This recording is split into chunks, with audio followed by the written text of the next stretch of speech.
প্রিয় শিক্ষার্থী বন্ধুরা, আশা করি সবাই ভালো আছো। আজকে আমি টেন্স নিয়ে কিছু আলোচনা করব। এটা মূলত যারা বিভিন্ন ধরনের প্যারাগ্রাফ, অ্যাপ্লিকেশন, এরকম ইংরেজিতে রিটেন সাইট যেগুলো রয়েছে, যারা বানিয়ে লিখতে চাও তাদের জন্য এই টিউটোরিয়াল। তাছাড়াও যারা টেন্স সম্পর্কে জানতে চাও তাদের জন্য খুবই ফলপ্রসূ হবে এই টিউটোরিয়াল। আশা করি প্রথম থেকে শেষ পর্যন্ত দেখবে। মনে করো এখানে কয়েকটি বাংলা বাক্য দেওয়া আছে, যেমন আমরা বিজ্ঞানের একটি যুগে বাস করি, একটি সেন্টেন্স। এরপরে লেখা আছে বাস করেছিলাম, মানে আমরা বিজ্ঞানের একটি যুগে বাস করেছিলাম, আমরা বিজ্ঞানের একটি যুগে বাস করব, এমনভাবে কয়েকটি সেন্টেন্স লেখা আছে। একটা নেগেটিভ এবং তারপরে ইন্টারোগেটিভ, তার মানে প্রশ্ন। তোমাকে যদি একটি সেন্টেন্স তৈরি করতে হয় তাহলে প্রাথমিকভাবে সেই সেন্টেন্সের যে কোনো সেন্টেন্স অ্যাফার্মেটিভ লিখতে হতে পারে, নেগেটিভ লিখতে হতে পারে, ইন্টারোগেটিভ লিখতে হতে পারে। এর জন্যই সমস্ত এই তিনটে বিষয় তোমাকে জ্ঞান রাখতে হবে। তো আসলে কিভাবে তুমি শুরু করবে? তো এখানে দেখা যাচ্ছে, তোমরা দেখতে পাচ্ছ যে তিনটি টেন্স এখানে লেখা আছে। প্রেজেন্ট ইনডেফিনিট থেকে পাস্ট ইনডেফিনিট এবং পাশাপাশি ফিউচার ইনডেফিনিট। তো একটার সঙ্গে আরেকটা রিলেটেড। একটি টেন্স জানতে পারলে অন্যটিও করা সম্ভব হবে। যেমন এই বাক্যগুলো করতে গেলে আগে তোমাকে জানতে হবে যে আসলে এটার গঠন কি, কিভাবে আমি এটা তৈরি করব, কিভাবে এটা আমি তৈরি করতে পারি। তো দেখো, আমি প্রথমে এখান থেকে কিছুটা তোমাদের আইডিয়া দেওয়ার চেষ্টা করছি। মনে করো প্রেজেন্ট ইনডেফিনিট টেন্স। আসলে প্রেজেন্ট ইনডেফিনিট টেন্স থেকে তখনই তুমি তৈরি করতে পারবে যখন আসলে প্রেজেন্ট ইনডেফিনিট টেন্স তুমি কোথায় ব্যবহার করবে এই জিনিসটা জানবে। এখানে লেখা আছে সেন্টেন্সের সাবজেক্ট যখন কোনো কাজ বর্তমান সময়ে করে তখন তাকে প্রেজেন্ট ইনডেফিনিট টেন্স বলে। কালো অক্ষরে যেগুলো লেখা এগুলো প্রেজেন্ট ইনডেফিনিট, লাল কালিতে যেগুলো লেখা এগুলো হচ্ছে পাস্ট ইনডেফিনিট, এবং সবুজ কালিতে যেগুলো লেখা এগুলো হচ্ছে ফিউচার ইনডেফিনিট। তো প্রেজেন্ট ইনডেফিনিট যদি হয় যে সেন্টেন্সের সাবজেক্ট, একটা সেন্টেন্সের সাবজেক্ট, এখানে দেখো এই একটা সেন্টেন্স আছে, আমরা বিজ্ঞানের একটি যুগে বাস করি। সাবজেক্ট হচ্ছে সেই ব্যক্তি, এখানে সাবজেক্ট হচ্ছে যারা এই বাস করে তারা, তার মানে এখানে সাবজেক্ট হচ্ছে আমরা। তো এই সাবজেক্ট যখন কোনো কাজ বর্তমান সময়ে করবে, এই যে বাস করি, বর্তমান সময়ে যখন বর্তমান সময়ে করে তখন তাকে প্রেজেন্ট ইনডেফিনিট বলে। আচ্ছা, তদ্রূপ আমি যদি একইভাবে বলি, এবার লাল অক্ষরের যেখানে লেখা আছে সেন্টেন্সের সাবজেক্ট যখন কোনো কাজ অতীতকালে করেছিল, সেন্টেন্সের সাবজেক্ট কোনো কাজ অতীতকালে করেছিল এমন যদি বুঝায় তাহলে সেটা হবে পাস্ট ইনডেফিনিট। আর সেন্টেন্সের সাবজেক্ট যখন কোনো কাজ, এই সবুজ কালিতে লেখা আছে, ভবিষ্যৎকালে করবে এমন বুঝায় তখন ফিউচার ইনডেফিনিট। তার মানে বর্তমানে করে এটা প্রেজেন্ট ইনডেফিনিট, অতীতে করেছিল এটা পাস্ট ইনডেফিনিট, আর ভবিষ্যতে করবে সেটা হবে ফিউচার ইনডেফিনিট। সাধারণভাবে আসলে গ্রামার সম্পর্কে আইডিয়া নিতে গেলে আসলে শর্টকাট তেমন কোনো নিয়ম নেই। তারপরেও আমি একটু তোমাদের ধারণা দেওয়ার চেষ্টা করতেছি। এই বিষয়টা যদি তোমরা বুঝতে পারো তাহলে আসলে টেন্স সম্পর্কে তোমার ভালো আইডিয়া হবে। তুমি যে কোনো টেন্স বা যে কোনো গ্রামার সম্পর্কে বুঝতে তোমাকে সাহায্য করবে, তুমি বানিয়ে সেন্টেন্স লিখতে তোমাকে সাহায্য করবে। তো এখানে তিনটে সেন্টেন্স আমি দিয়ে দিছি। আমরা বিজ্ঞানের একটি যুগে বাস করি, আমরা বিজ্ঞানের একটি যুগে বাস করেছিলাম বা করলাম, আমরা বিজ্ঞানের যুগে বাস করব, তিনটেই। একটা প্রথমটা প্রেজেন্ট ইনডেফিনিট, পরেরটা পাস্ট ইনডেফিনিট, পরেরটা ফিউচার ইনডেফিনিট। তো একটা কথা জানিয়ে রাখি, সেটা হচ্ছে প্রেজেন্ট টেন্স কিন্তু যাই ই অ এ এগুলো ছাড়া প্রেজেন্ট ইনডেফিনিট হয় না। মানে ভার্বের শেষে, কাজের শেষে রস্যই থাকবে, এ থাকবে, করে খায় যায় এ থাকবে, অনেক সময় অন্তস্তীয় থাকে, ও থাকে, এমন খায় যায় আসে চলি হাঁটে হাঁটেন, এইগুলো থাকবে প্রেজেন্ট। এ ই অ ও এগুলো ছাড়া প্রেজেন্ট টেন্স হয় না। পাস্ট টেন্স ল লাম ছাড়া পাস্ট হয় না। তুমি এটা মুখস্থ করে রাখতে পারো, ল লাম লেন ছাড়া পাস্ট হয় না। কারণ অতীতের যে কোনো কাজ করতে গেলে, যেটা হয়ে গেছে সেটা তুমি উচ্চারণ করতে গেলেই তোমাকে বলতে হবে আমি স্কুলে গিয়েছিলাম। অতীতের কাজের জন্য তুমি কখনোই উচ্চারণ করতে পারবে না আমি স্কুলে যাব, সেটা হয়ে যাবে ফিউচারে। তার মানে বব বেন ছাড়া ফিউচার হয় না। ব ব বেন, যাবেন, খাবো, যাব, ঘুমাবে, এরকম। ব বে বেন, ব বেন বে, ব বে বেন এইগুলো ছাড়া ফিউচার হয় না। যেমন যাবো, খাবো, ঘুমাবো। তার মানে সংক্ষিপ্তভাবে আমি বলতে পারি এ ই ও এ রস্যই এ অন্তস্তীয় এগুলো ছাড়া প্রেজেন্ট হয় না, ল লাম লেন ছাড়া পাস্ট হয় না, এবং ব বেন ছাড়া ফিউচার হয় না। তার মানে আমরা বুঝে ফেললাম, আমি যদি বলি যে, এখানে যদি বলি যে আমরা একটি বিজ্ঞানের যুগে বাস করব, তাহলে এটা ফিউচারেই আছে, হয় ফিউচার ইনডেফিনিট নয় ফিউচার কন্টিনিউয়াস, যে কোনো একটা হবে। তো সে ব্যাপারেই আমি বলবো। এখানে আছে বাস করেছিলাম, ল লাম লেম, তার মানে এটা পাস্টেই থাকবে। বাস করি, অ ই এ আছে, করি ই, তার মানে এটা প্রেজেন্টেই থাকবে। এখানে আছে আমরা এই দেশে বাস করি না, করি, করি থেকে করি না, তার মানে এটা প্রেজেন্টে আছে, করি না। এরপরে বাস করলাম না, এটা পাস্টে আছে। বাস করব না, এটা ফিউচারে আছে। এখানে তুমি কেন এই দেশে বাস করো, বাস করো, ও অ কর অ, তার মানে এটা আছে প্রেজেন্টে। বাস করেছিলে, তুমি কেন এই দেশে বাস করেছিলে, এটা এটা আছে পাস্টে, এটা আছে ফিউচারে। বাস করলে, কেন বাস করলে, এটা একটু ভুল আছে, কেন বাস করবে, এটা হবে বে, কেন বাস করবে। তার মানে এটা আমরা ক্লিয়ার যে অ ই এ ছাড়া প্রেজেন্ট হয় না, ল লাম লেন ছাড়া পাস্ট হয় না, ব বেন ছাড়া ফিউচার হয় না। তো এটা হচ্ছে অ্যাফার্মেটিভ সেন্টেন্সের আমি করে দেখাবো। এটা নেগেটিভ কিভাবে করবা সেটা করে দেখাবো, এটা ইন্টারোগেটিভ কিভাবে করবা এটা করে দেখাবো। এটা করলে তোমরা আস্তে আস্তে প্র্যাকটিসের মাধ্যমে তোমরা বিভিন্ন কিছু লিখতে পারবে। তো এইটা হচ্ছে আমাদের কাকে বলে। তাহলে প্রেজেন্ট টেন্স বুঝতে পারলাম বর্তমানকালে, আর পাস্ট টেন্স বুঝতে পারলাম যে কাজটা অতীতকালে করেছিল, আর ফিউচার হচ্ছে ভবিষ্যতে যেটা করবে। তিনটা টেন্স। এরপরে দেখো, এখানে আমি একটা উদাহরণ দিয়ে দিছি।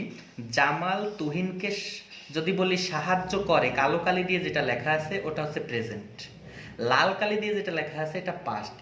জামাল তুহিনকে সাহায্য করেছিল, এটা পাস্ট টেন্সে আছে। তুমি অনায়াসে বলতে পারবে এখন শুনলে কোনটা প্রেজেন্টে আছে, কোনটা পাস্টে আছে, কোনটা ফিউচারে আছে। জামাল তুহিনকে সাহায্য করবে, এটা ফিউচারে আছে। তো আজকের আমার আলোচনা হচ্ছে present indefinite tense, past indefinite tense আর ফিউচার ইনডেফিনিট টেন্স, অন্য কোনোটা না। এইটা দিয়েই তোমাকে আমি বাক্য রচনা করা শিখাবো। কারণ আসলে গ্রামার একটা চর্চার ব্যাপার এবং অনেক আলোচনা সাপেক্ষ। অল্প কিছু দুই একটা কথা বলে বা অনেক শর্টকাট নিয়মে গ্রামার আসলে শেখানো যায় না, সেটা কখনো ফলপ্রসূ হয় না। গ্রামার শিখতে গেলে অনেক গভীর থেকে শিখতে হয়। তো আমি এমনভাবে দেখাবো, যদি তোমাদের কিছুটা উপকারে আসে তাহলে অবশ্যই আমি নিজেকে ধন্য মনে করব। তো সাহায্য করার জন্যই এই পদ্ধতিটা আমি তোমাদের দেখাচ্ছি। তো এরপরে দেখো, আসলে যদি আমরা এই কালোগুলো প্রেজেন্ট, আমরা যদি প্রেজেন্টে কোনো ভার্ব বলতে যাই তাহলে প্রেজেন্টের ভার্বগুলো এমন থাকে, খাই, যাও, ওঠে, কাটে, এই সাঁতার কাটে, বাস করে ইত্যাদি, এ ই ও এগুলো আছে। আমি যদি এইগুলোই আবার পাস্ট ইনডেফিনিট টেন্সে ব্যবহার করতে চাই, ওটার সাথে তুমি শুধুমাত্র ল লাম যোগ করে দেবে। যেমন খেয়েছিল, খাই, খেয়েছিল, খেলো, যাই, গেল, গিয়েছিল, এমন। ওঠে উঠলো, সাঁতার কাটে সাঁতার কাটলো, ল লাম লেন ছাড়া তুমি পাস্ট করতে পারবে না। এবার এর সঙ্গে যোগ করে দেবা, ফিউচার হয়ে যাবে। যেমন খাবার খাবো, যাবে, উঠবো, সাঁতার কাটবে, সাঁতার কাটে সাঁতার কাটলো, সাঁতার কাটবে। এটা প্রেজেন্ট ইনডেফিনিটে থাকবে, এটা পাস্ট ইনডেফিনিটে থাকবে, এটা ফিউচার ইনডেফিনিটে থাকবে। আবার তোমরা যখন ভার্ব শিখতে যাবা তখন দেখবা ভার্বের 3টা ফর্ম আছে, সেটা হচ্ছে present form, past form, past participle form. আমি এখানে কিছু ভার্ব আলোচনা করছি, এখানে লেখা আছে, ভালো করে দেখো। ইট মানে খাওয়া, অ্যাট মানে খেলো, ইটেন। V3 যেটা আছে মানে পাস্ট পার্টিসিপেলকে সংক্ষিপ্তভাবে বলি V3, প্রেজেন্টকে বলি V1, পাস্ট ফর্মকে বলি V2 এবং পাস্ট পার্টিসিপেলকে বলি V3। Go, went, gone, rise, rose, risen, swim, swam, swam, win, won, won, do, does, did, done. তাহলে দেখা গেছে এখানে ডু ডাজ মানে করা, এই ডু ডাজের পাস্ট ফর্ম হচ্ছে ডিড, ডিড মানে করলো, এটার V3 হচ্ছে ডান।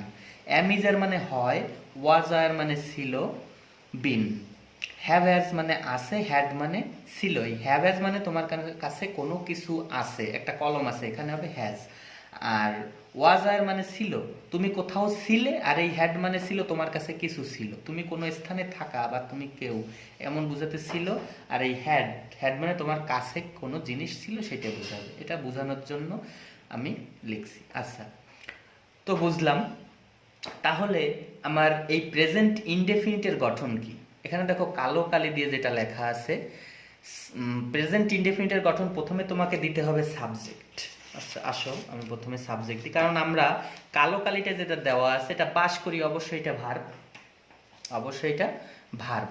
তাহলে এখানে দেওয়া আছে প্রথমে প্রেজেন্ট ইনডেফিনিট কালো কালি দিয়ে subject plus V1 plus object, তারপরে প্রিপোজিশন যুক্ত অংশ থাকতে পারে, বাকি অংশ অনেক থাকতে পারে, কিন্তু একটা সেন্টেন্সে অবশ্যই সাবজেক্ট এবং ভার্ব এই দুটো থাকবেই। অবজেক্ট থাকতেও পারে, নাও থাকতে পারে, প্রিপোজিশন যুক্ত অংশ থাকতেও পারে, নাও থাকতে পারে। তাহলে এইটা থেকে এই কালো কালিগুলো সবগুলোই আমি আবারও বলছি প্রেজেন্ট ইনডেফিনিট টেন্স। তাহলে আসো, আমরা বিজ্ঞানের একটি যুগে বাস করি, এটা প্রেজেন্ট ইনডেফিনিট টেন্স এবং এটা অ্যাফার্মেটিভ আছে, অ্যাসার্টিভের অ্যাফার্মেটিভ আছে। তো প্রথমে দেবো আমরা সাবজেক্ট। তো সাবজেক্টকে যে বাস করে সেই হচ্ছে সাবজেক্ট, আমরা। তাহলে তোমাকে এখানে লিখতে হবে উই, দিলাম সাবজেক্ট প্লাস V1 দেবো, মানে ভার্বের V1। দেখো এখানে বাস করা হচ্ছে ভার্ব, এখানে লেখা আছে এই লিভ, লিভ মানে বাস করা। তাহলে এটা হচ্ছে আমার V1, এটা হচ্ছে আমার V2, এটা হচ্ছে আমার V3। তাহলে V1 যেগুলা, এগুলো হচ্ছে প্রেজেন্ট ইনডেফিনিট টেন্স। তাহলে আমি এখানে লিখবো সাবজেক্ট প্লাস V1, বাস করা ইংরেজি হচ্ছে লিভ। তাহলে we live, LIVE, we live, আমরা বাস করি। এবার দেবো অবজেক্ট বা প্রিপোজিশন যুক্ত অংশ। তো এখানে লেখা আছে উই লিভ, আমরা বাস করি। কোথায় বাস করি? বিজ্ঞানের একটি যুগে। এখানে রয়ের প্রত্যয় আছে, আসলে প্রিপোজিশনের ব্যবহার রয়েছে, এখানে কোনো অবজেক্ট নেই। তার মানে হচ্ছে অবজেক্টে কখনো রয়ের বা একার এমন থাকে না, এটা প্রিপোজিশনের ব্যবহার। প্রিপোজিশনের ব্যবহারটা আজকের আমার মুখ্য বিষয় নয়, এজন্য প্রিপোজিশনের ব্যবহারটা যদি তোমাদের আমার এই বিষয়গুলো ভালো লাগে, বোঝানোর যে সিস্টেম, এই সিস্টেমটা যদি তোমাদের ভালো লাগে তাহলে আমাকে কমেন্ট করবা। কমেন্ট করলে অবশ্যই আমি এরপরে প্রিপোজিশনের এই সুন্দরভাবে প্রিপোজিশন সহজভাবে কিভাবে ব্যবহার করা শেখা যায়, বাংলা সেন্টেন্স তৈরি করতে, বাংলা সেন্টেন্স থেকে ইংরেজি তৈরি করতে গেলে সেগুলো শিখিয়ে দেবো। তাহলে এখানে লাগবো, এখানে হয়ে গেল সাবজেক্ট প্লাস V1। এবার বিজ্ঞানের একটি যুগে, আগে দিতে হবে একটি যুগ, তাহলে ANNAGE, যেহেতু এখানে বিজ্ঞানের রয়ের প্রত্যয় আছে এজন্য তোমাকে ব্যবহার করতে হবে অফ, অফ বিজ্ঞান ইংরেজি সায়েন্স, SCIENCE সায়েন্স হয়ে গেল। এরপরে প্রেজেন্ট ইনডেফিনিট থেকে তুমি পাস্ট ইনডেফিনিট করবে। তুমি যদি লেখো বাস করির জায়গায় শুধুমাত্র বাস করেছিলাম বা বাস করলাম, তাহলে এটা লাল কালি দিয়ে লেখা আছে, দেখো পাস্ট ইনডেফিনিটের গঠন আছে, তুমি শুধু V1 এর জায়গায় V2 দিয়ে দিলে হয়ে যাবে। তার মানে লিভের V2 কি? লিভের V2 হচ্ছে লিভড, তাহলে আমি লিভ ব্যবহার করলে হয়ে যাবে।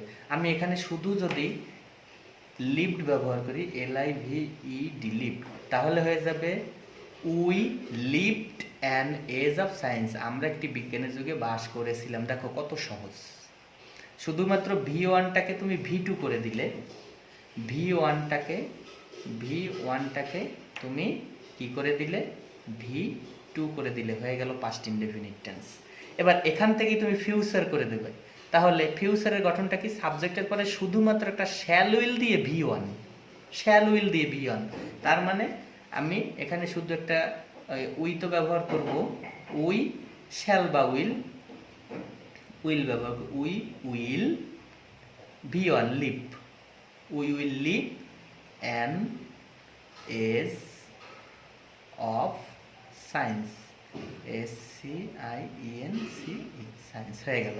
তাহলে উইল লিভ থাকলে ফিউচার ইনডেফিনিট টেন্স গঠন, subject plus shall will plus V1। তাহলে দেখা গেল আমরা একটা অ্যাফার্মেটিভ সেন্টেন্স প্রেজেন্ট ইনডেফিনিট থেকে কিভাবে আমরা পাস্ট ইনডেফিনিটে নিয়ে আসলাম, এবং সেই পাস্ট ইনডেফিনিট থেকে আবার ফিউচার ইনডেফিনিটে, তিনটি টেন্স একবারেই তুমি শিখে ফেলতেছো।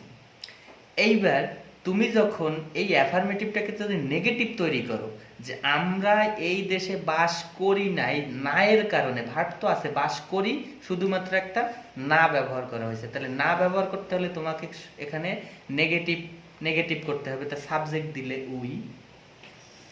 এইবার সাবজেক্টের পরে তোমার অবশ্যই ভার্ব দিতে হবে, কিন্তু এখানে দেখো লেখা আছে প্রেজেন্ট ইনডেফিনিট টেন্সে অক্সিলারি ভার্ব কালো কালি দেওয়া, এটা ডু ডাস, এটা হচ্ছে প্রেজেন্ট ইনডেফিনিটের অক্সিলারি। এটা হচ্ছে লাল কালি দেওয়া, তার মানে এটা পাস্ট ইনডেফিনিটের অক্সিলারি। এটা সবুজ কালি দিয়ে দেওয়া, তার মানে এটা ফিউচারের অক্সিলারি। তো অক্সিলারি কেন ব্যবহার করা হয়, সাহায্যকারী ভার্ব, অক্সিলারি ভার্বের আর এক নাম হচ্ছে সাহায্যকারী ভার্ব।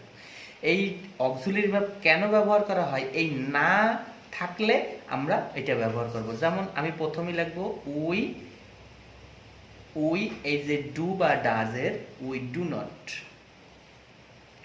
ডু নট, তারপরে V1 লিভ, হয়ে গেল, শেষ।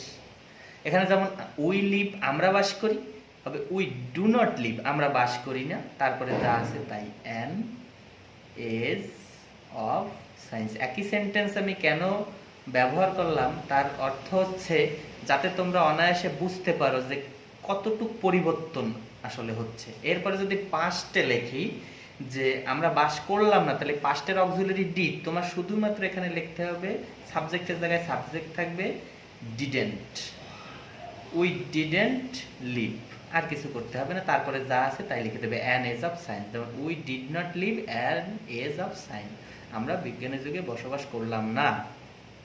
এখানে বাক্যের সাথে যদি কোনো অর্থর মিলে সমস্যা হয়, এটা বোঝানোর জন্য মূলত আমি এটা করেছি। তোমরা ইচ্ছে করলে আরও প্র্যাকটিস করবে, এভাবে আরও প্র্যাকটিস করতে করতে আসলে হয়ে যাবে। এরপরে ফিউচারে করব, তাহলে ফিউচারের অক্সিলারি কি, শ্যাল উইল, তাহলে না ব্যবহার করার জন্য তোমার ওই ফিউচারের ওই শ্যাল উইলটা আনতে হবে। তাহলে কি লিখতে হবে, we will not,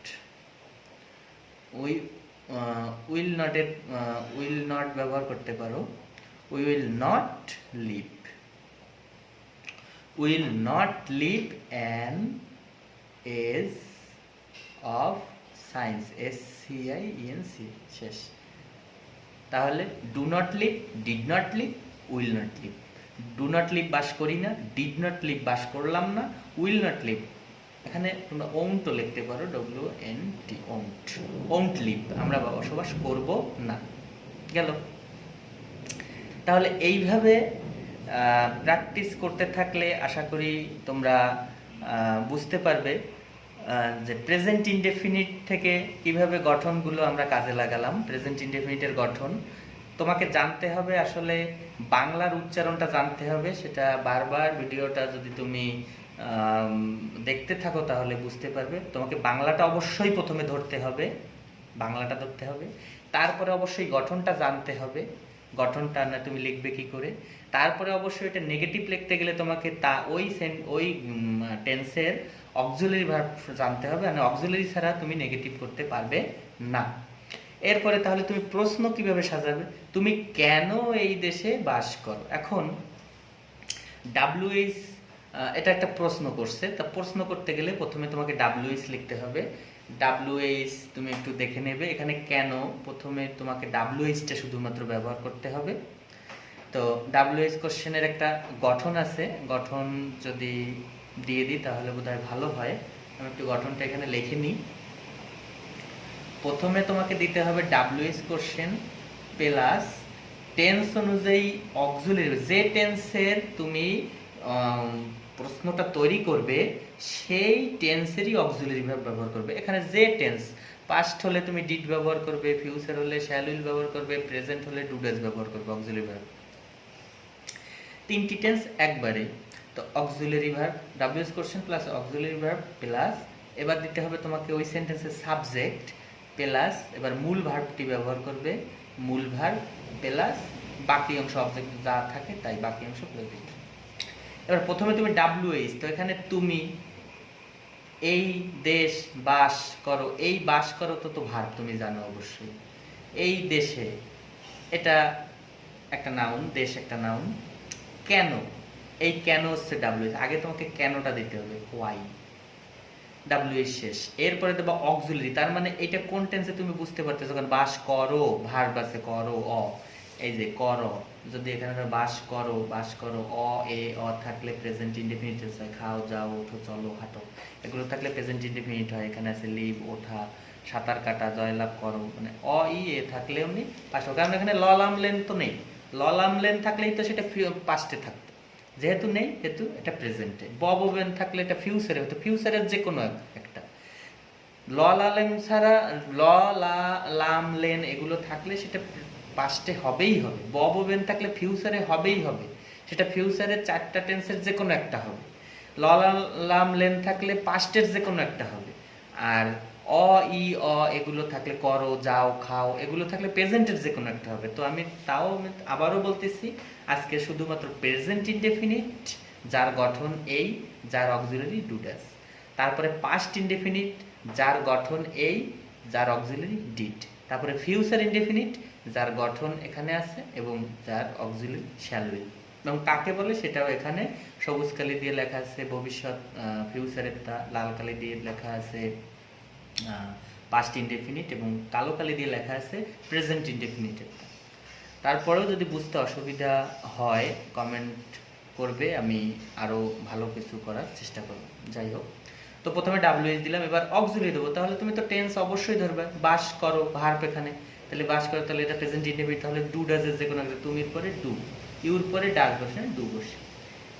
why do, তাহলে অক্সিলারি শেষ, কারণ এটা প্রেজেন্ট ইনডেফিনিটে ডু ডাজ আমার বসাতে হবে। এরপর দিতে হবে তোমার সাবজেক্ট, তাহলে এখানে সাবজেক্টকে যে বাস করে সেই যে কাজটা করবে সেই সাবজেক্ট, এই বাস করে হলো তুমি, তাহলে ইউ। এবার বলছে মূল ভার্ব, ওই মূল ভার্বটাই হচ্ছে বাস করা, live. Why do you live. এরপর আছে এই দেশে, এখানে দেখো একটা একার আছে দেশে, একার বুঝালে ইন ব্যবহার করতে হয়, দেশের ভিতরে বুঝায়, কোনো দেশে কোনো কিছুর ভিতরে বুঝাতে ইন তুমি প্রিপোজিশন ব্যবহার করবে।